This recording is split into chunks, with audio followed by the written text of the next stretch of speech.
Imagine a country once written off as a failed state, and now we have witnessed it rise from the ruins to become one of Africa's most promising and stable economies today. Achieving such a turnaround demands bold reforms and a fundamental shift in economic philosophy. In Uganda, this transformation is driven by what we know as Musevenomics. Musevenomics represents the economic management policies and philosophy implemented by President Yoweri Museveni that have transformed Uganda from a failed state in 1986 to one of Africa's most promising and stable economies today. Musevenomics seeks to transform Uganda into an independent, integrated, self-sustaining upper middle-income economy by 2040, where every Ugandan prospers. Musevenomics is not just about the economic history of Uganda, it's our roadmap to prosperity. By 2040, this philosophy aims to deliver a $500 billion economy, making us better than Denmark at $449 billion, Malaysia $444 billion, Philippines $497 billion, and in the same league with Norway, which is $504 billion. Such an economy means better healthcare, education, infrastructure, and living standards for every Ugandan family from Kampala to the remotest villages. Musevenomics is more than numbers and policies. It is a promise of prosperity based on a solid foundation and gains. Musevenomics for my country and my development. Our dear viewers, welcome back to yet another episode of Musevenomics. In our previous episode, we talked about privatization and the strategic role of a state. And today, we'll be talking about the infrastructure development as yet another principle of Musevenomics, with your host, Joel Nshemeza, together with Dr. Edward Katende, the Executive Director of Uganda Development Forum. You're welcome, Doctor. Thank you, and good evening, our viewers out there. So, Doctor, in the context of Musevenomics, what is infrastructure development? First of all, in Musevenomics, we have all learned in the previous episodes that Musevenomics is anchored on 7 pillars: rationality, reasonableness, adaptability, logic, inclusivity, and sovereignty. But it's also, and the pillars help us to understand why the government of Uganda, led by President Yoweri Museveni, does things the way they do them. So principles enable us to understand the what, to answer the what question, to understand what the government of Uganda, under the leadership of President Yoweri Museveni, has consistently done since they came to power in 1986.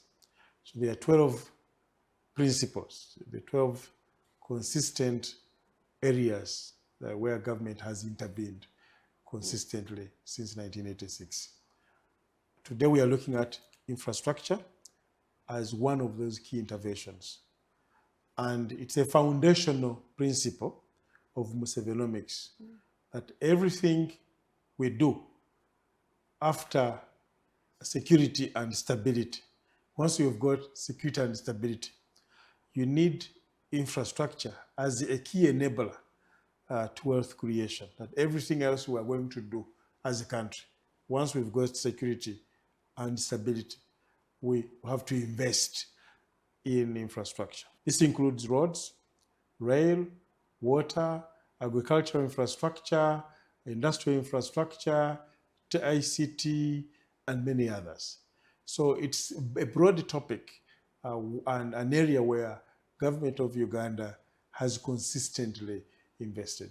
Of course, when you look at back in the 80s, 1986, when NRM came to power, the infrastructure has been completely destroyed. The roads were impassable. The rail system had been destroyed because of war, certainly. If you look at the rail, anthills had already started to be built on the rail line. Water was a big problem. And so as such, there was a very big challenge to industrialize Uganda, to educate our children better, and the like. So government started deliberately to build roads, to build the ICT infrastructure, to invest in water infrastructure using the National Water and Sewage Corporation, using the Ministry of Water, to build agricultural infrastructure in irrigation. Just over the last couple of years, we invested in 7 irrigation schemes to set up the irrigation infrastructure. Building dams, we are investing in dams, for example, in areas like Karamoja and other dry lands, where we invested in dams, huge dams, to enable our people access water. So it has been a great investment.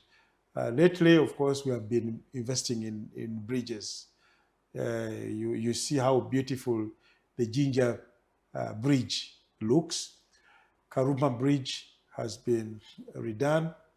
If you go into Kabalega National Park, connecting this part of Noya to Pakwach, there is that bridge, which is new. Previously, that you used to cross using a ferry. And of course, they are now going to invest. If you look at, for example, you go to Chiriandongo side, that Chiriandongo connecting to the other side of Masindi Port, Masindi Port connecting to Lango, which has, again, we've been crossing using a ferry. In the next 5 years, government has announced that they will also build that bridge. So bridge investment in bridges is a very important investment. Of course, we have other key sectors like water transport, where we are investing in the navigation system on Lake Victoria to enable water transport to thrive. It is by far the cheapest mode of transport, connecting the Kenyan side of, for example, of Kisumu to ports in Bukasa, in Luzira, to enable goods to move cheaply to the Ugandan destination. So we are investing in air infrastructure. Of course, the expansion of Entebbe Airport. We have constructed a new airport in Hoima, Kabalega International Airport. Of course, we're going to construct another airport in Mbarara. And this is meant to power our international business. Certainly, the local aerodromes have also been rehabilitated. There was a time when the ICT sector was struggling, when we were relying mainly on the satellite. The cost was very high, and the internet speed was also high. So we connected our landlocked country to the sea using cable. And now internet speed is faster and the cost has gone down. So we're also investing in rail. I started by rehabilitating the previously destroyed rail infrastructure, which was the meter gauge rail.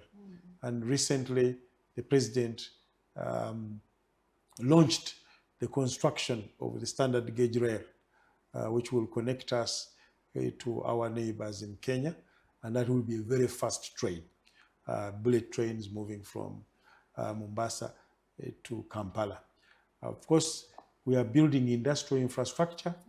We have 25 industrial parks, and in each 13 of these industrial parks are now operational.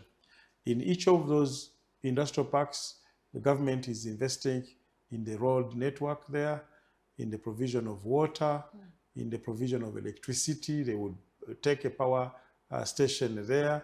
They're investing, of course, in the security infrastructure and apparatus of the industrial park to make sure that it is usable by the industries that are being attracted to come there. We are also investing now in sports infrastructure. If you went to Hoima recently, you would see a state-of-the-art football stadium that is being built there. Nambole is being refurbished, and we will be building more stadia in preparation for hosting the Africa Cup of Nations in 2027.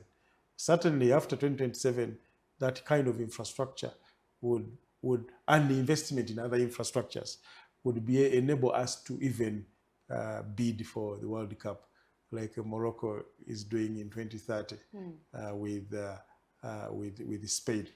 So apart from the roads, basically the transport infrastructure, the investments in agriculture infrastructure. We have built irrigation schemes, 7 irrigation schemes. We have built markets under various projects under the Ministry of Local Government, market access infrastructure. We have invested in processing facilities in various various districts, processing maize, storage of maize, storage of milk products for those in the cattle corridor, the milk coolers. We have halas for coffee. We have maize mills across the country. And then, of course, the storage. When you go to other parts of the country, like in northern Uganda, there are various other government interventions there that build local infrastructure. We are investing in health infrastructure, mainly health centers, 2, 3, 4. Of course, Mulago was redone, and it's now a beautiful Mulago hospital. But of course, there will be expansion, and other new hospitals are being built with the government of Uganda in partnership with the private sector. So we are also investing in schools infrastructure. A lot of these have been built to support the universal primary education and also the universal secondary education. Of course, we are investing in universities. So broadly, the infrastructure that we have should now be the backbone of the fast growth that Uganda aspires to ensure that we are able to compete with our competitors globally, to take us to the international markets, but also to be able to compete with our neighbors, but also with the world. Yes. An ordinary citizen would definitely ask, are all these investments worth it? How are they benefiting an ordinary citizen? Yeah, certainly the investments are very important. For example, if you look at the rate of urbanization now, we are urbanizing faster than ever before. We have, as a result of our investments in rural areas, we are now seeing a number of towns mushrooming and connecting to other towns because of the roads, the road network that we have. For your information, Uganda is the most networked country in East Africa in terms of road infrastructure, the road network. So because of that, a number of urban areas are mushrooming. And when urban areas come up, employment opportunities also come up, especially for the young people who are not so keen to work on farms. So they will run to the urban areas. So we are urbanizing faster, creating opportunities in urban areas. If you look at, for example, our investments in ICT, a young person today is able to use their internet, because the internet is faster and cheaper than it was before. So they're able to watch us now on their YouTube. They're able to follow us on Twitter, on TikTok, because internet is now readily available, access is there, and it's much cheaper. It's faster than it was before. Certainly, when you go into investments, for example, in agriculture, for example, irrigation, there's adaptability to climate change. People now are able to access irrigation infrastructure. For example, on my farm, I accessed irrigation under the UGIFT project, which enables me to access irrigation infrastructure and able to address issues of drought on people's farms. So those investments in storage, in processing, is enabling farmers now in the villages to have a place where they will take their milk, the milk coolers which government put up there. They will take their maize to the storage facility or the maize mill and crush it and then enhance the value. They will take their coffee to the coffee hall. Instead of selling unprocessed, basically selling chiboko, they will be able now to sell kase, which fetches a relatively higher price. And therefore puts that farmer in a better position, therefore improving the income. In rural areas, people no longer need to run to the urban areas, so small industries are mushrooming in rural areas. By the way, in 1986, we were importing almost everything, including ugali, posha, maize flour.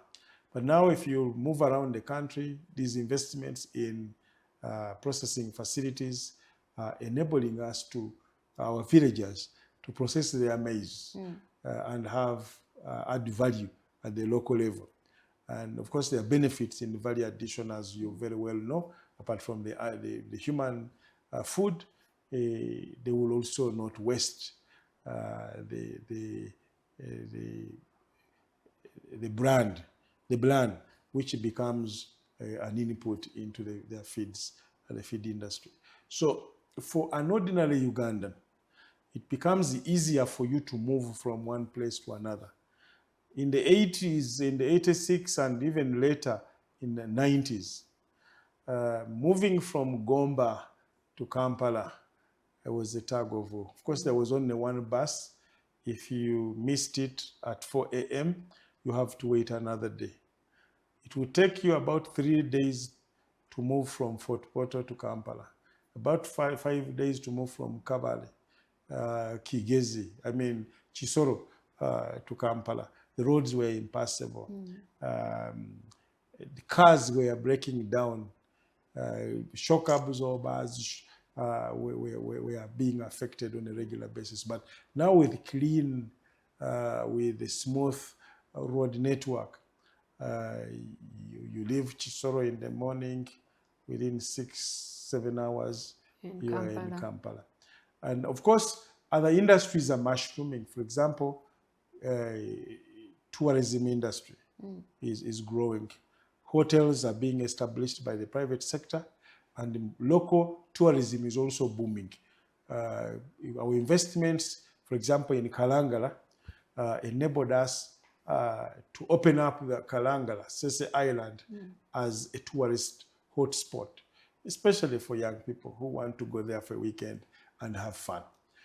Fort Portal has now become a tourist city, purely because of the various connections. Of course, at the moment, the road between Mubende and Chenjojo has not been in good shape, but they have options.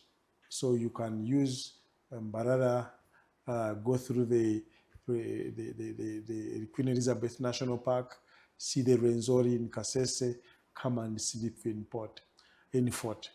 Then you can go to Chenjojo, cross to Hoima, have breakfast, have food, lunch there, see the football stadium, see the pipeline, see the refinery, go to Kabalega National Park, enjoy the match on the Kabalega Falls. All that, those roads are well done, state of the art, beautiful roads there. And tourism, as a result, connectivity is easier. And the private sector can now invest money in hotels because tourists will come. Those who are selling food have a market because the tourists are there, they will have to eat. Those who are doing craft are selling their craft, their products, because tourists are coming in their local area. Of course, some people are misusing the infrastructure. Some are not using it to create wealth. You will find them drying their cassava on the road. But His Excellency has been telling them now, build the roads. If you're serious, in farming, you can access markets. There are roadside markets that are mushrooming across the country, selling basic things like jackfruit, like sweet bananas. There are those who are selling local brew because there is a road, and those who are driving by can stop and enjoy. There are other places that are growing up, mushrooming around. I saw pork joints coming up in western part of the country, in the eastern, Nyamachoma. I used to see Kumbuzi on Gayaza Road, but now almost every road leaving Kampala has something called the Kumbuzi. It's because the infrastructure is good and people are able to stop by and enjoy and have fun. So electricity is now readily is available. We can access. Of course, we need more investment in the distribution. We are generating quite enough power, but now they connect the distribution to those who are in need is where I think the government is investing in the next 5 years to make sure that those who are not connected to the grid are connected. Water, access to water, the number of water points, the NRM in the current manifesto wanted to ensure that there is a water point in each and every village, and the number of the villages are now accessing water. Certainly, there will be investments, the investments in schools. A number of our parishes now have at least a primary school. And the government in the next 5 years wants to ensure that those parishes that do not have a primary school will have a primary school in the next 5 years. And this is serious investment in terms of energy. So in a nutshell, for an ordinary Ugandan, the quality of life has improved. The cost of living is also coming down. To access that good quality of life, the cost is coming down. We can't talk about economy development and social transformation and everything else without talking about what is our next step in infrastructure. Yeah. How do we intend to prioritize infrastructure as we look at achieving the $500 billion strategy? Yeah, of course, what is common in economies that are in that league, $500 billion a year, they have state-of-the-art infrastructure, bullet trains, fast trains, very fast internet, reliable power, cheap power. It's the aspiration of the government of Uganda to reduce the cost of power to 5 cents. And it is achievable, so which means the cost of electricity will come down. The cost of internet will come down. Movement of goods, because now you'll have water transport, you'll have trains, at the same time the roads. So the cost of transport will certainly reduce. And our cost in terms of maintenance of the roads, because now roads wear out very fast because of heavy load. But if we have alternatives like trains and water transport, then the cost of maintaining the roads will reduce. And as such, that saving which we make from maintenance can go to do other things. Some state-of-the-art health facilities will be certainly established, both by the state and non-state actors. I saw the Aga Khan opening a new hospital here in Kampala, and I hear it's far bigger than their Nairobi facility. So you can see we are on the right projection, and I think that's why His Excellency President Museveni has been so keen on improving what he calls the qualitative leap towards a higher middle income. In that statement, qualitative leap, he wants every Ugandan to enjoy good quality life, good accommodation, good food, good transport network, good education, good communication, these sports facilities that we want, whether it is boxing, whether it is football, whether it is swimming, whether it is rugby, where many Uganda is known to perform well, whether it is cricket, whether it is athletics, name it. We are going to invest in this kind of infrastructure, which means people with talent in the creative industry, in the 10-fold growth strategy, when they talk about investment in science, technology, and innovation, it also includes investment in the creative industry. So people in music, people in drama, people in the film industry, all these infrastructure will be established, and which will make the cost of establishing as an investor in, say, in the film industry, the cost will be lower than it has ever been before, because we'll have the right investment in infrastructure. Thank you very much, Doctor. As we come to the end, what is your call to action? Of course, the call to action is to, I don't want to sound rhetoric, but we must protect what we have built today, those gains. So why would a young man ban a road?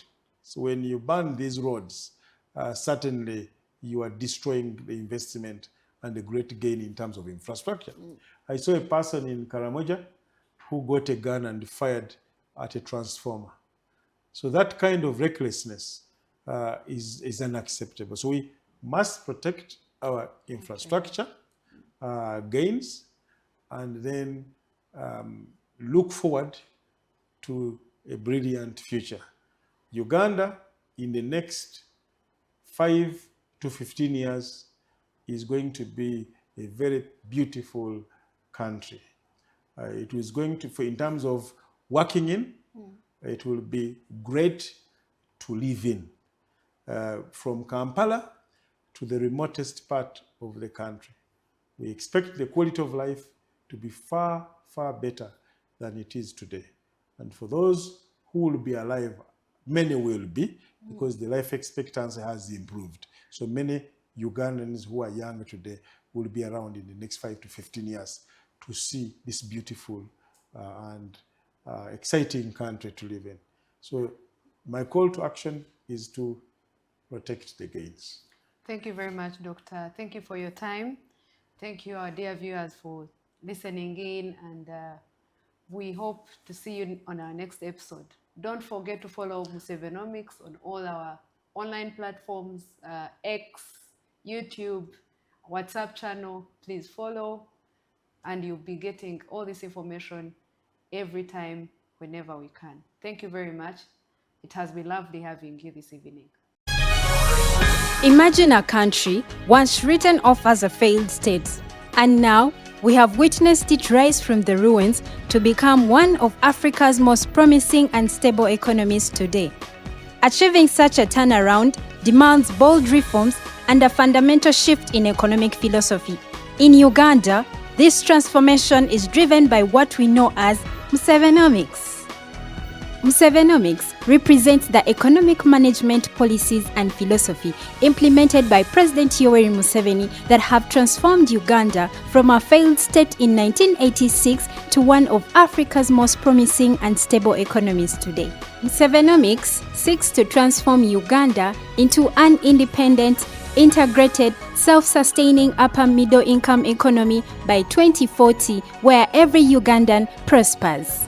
Musevenomics is not just about the economic history of Uganda, it's our roadmap to prosperity. By 2040, this philosophy aims to deliver a $500 billion economy, making us better than Denmark at $449 billion, Malaysia $444 billion, Philippines $497 billion, and in the same league with Norway, which is $504 billion. Such an economy means better healthcare, education, infrastructure, and living standards for every Ugandan family from Kampala to the remotest villages. Musevenomics is more than numbers and policies.